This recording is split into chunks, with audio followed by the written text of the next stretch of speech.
ValveTime.net. Hi, and welcome to the ValveTime News. Each week, we will bring the biggest talking points regarding Valve software and the community. Now, the news. The past week has been an extremely interesting but mysterious one for Team Fortress 2. About a week ago, Valve added a set of unusual items to the game which, at the time, appeared to have no real purpose. The banana peel, goldfish, pocket lint, cheese wheel, barn door plank, secret diary, and damage capacitor.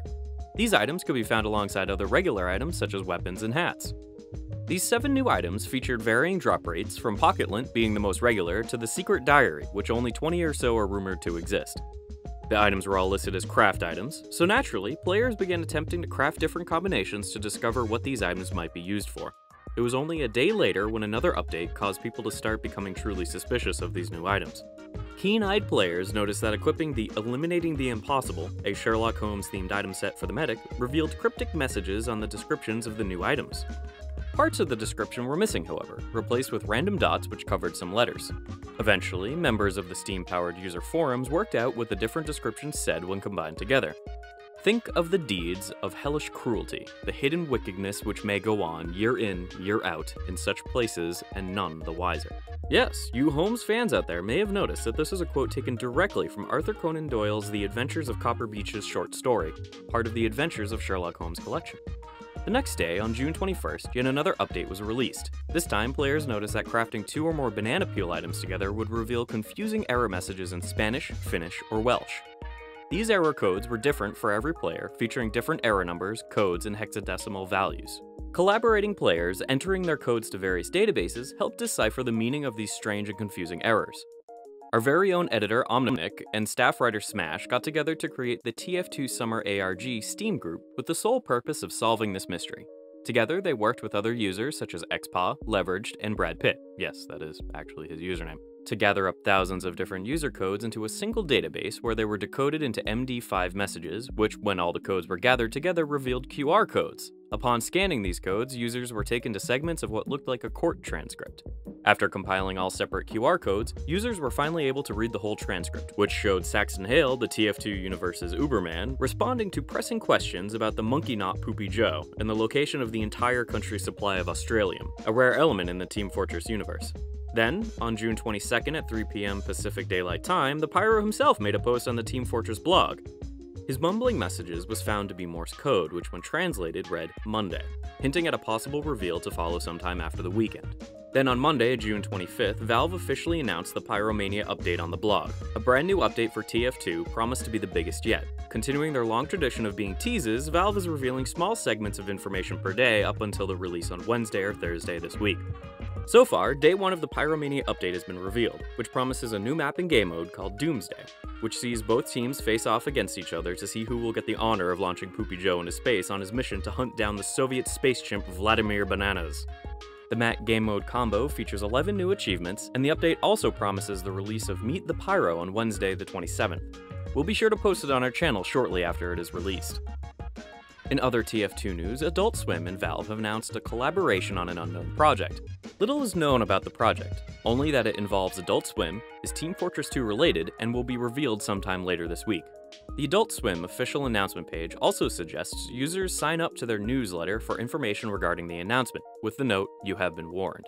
Valve also released a blog post during the alternate reality game titled How a Gun Gets Made, which highlighted the methods and techniques community model makers use when creating new items and weapons. The post shows a new pyro weapon, which looks similar in design to that of the flare gun and detonator weapons.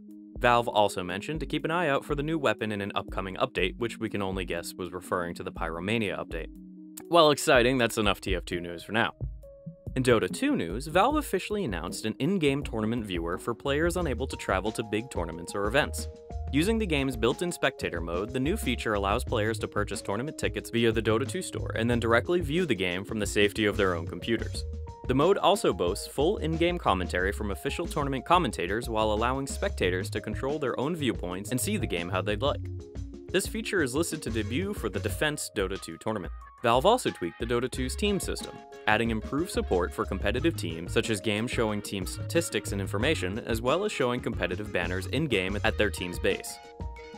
A new hero was also added, Rubik. As a new Radiant Intelligence Disabler and Pusher, he features an ultimate capable of stealing other heroes' spells or abilities and use them for himself. Dota 2 also got an update which added Dr. Kleiner from the Half-Life series as a purchasable announcer for the game.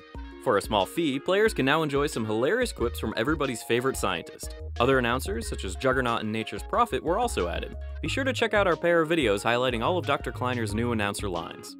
Still no CSGO update, but with the release less than 2 months away, we're sure Valve are working hard behind the scenes to get the game ready for its release on the 21st of August. In smaller news, Steam support for Windows XP Service Pack 1 has officially been dropped as the operating system's lifespan begins to come to a close. If you're one of the 5 people on Earth who still use Windows XP Service Pack 1, we would recommend upgrading as soon as possible to avoid being left unsupported. Also, get a legit copy of Windows. The only reason you're on SP1 is you can't automatically update. I see what you're up to.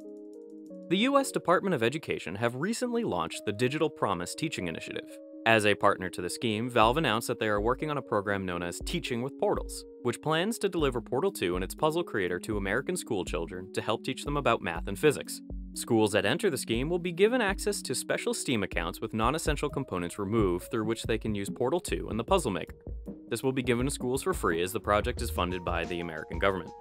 Finally, if you're one of those people who enjoy collecting Valve merchandise, you're in luck this week. NECA officially announced a whole set of Valve-related goodies. The new set of collectibles are all available for pre-order as of last week, including a Gordon Freeman action figure who stands 7 inches tall with a whole 20 points of articulation. Also available is the Smoker 9-inch tall action figure, as well as the Scout and Pyro plushies.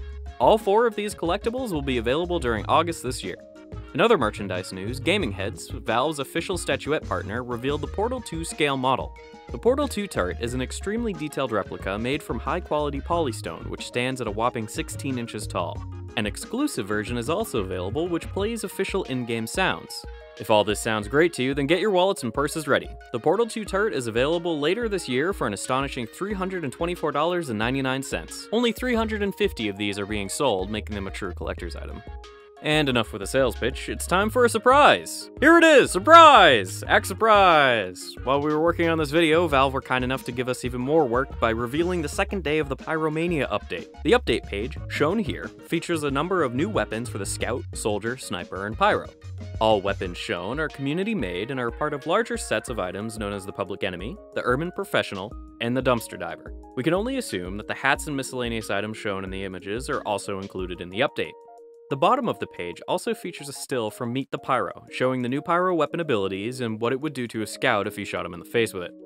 That brings us all up to date with the latest talking points for this week's Valve and community news. Before we go, we'd like to announce our winner of last week's Dota 2 giveaway. We wanted to know which character from another Valve game you think should be added to Dota 2 as a potential new hero. We've selected our winner. Congratulations to Mr. Forsaken Bacon, who described how he would like to see Dog from Half-Life 2 tear up some Dota 2 maps by throwing minions around and smashing other heroes' brains out. Frankly, we can't think of a better way to improve Dota 2. Be sure to check your YouTube inbox for a message from us with information about how you can claim your Dota 2 key. Well done to all who entered. We're looking forward to running more competitions like this soon, so be sure to subscribe for more videos in the near future.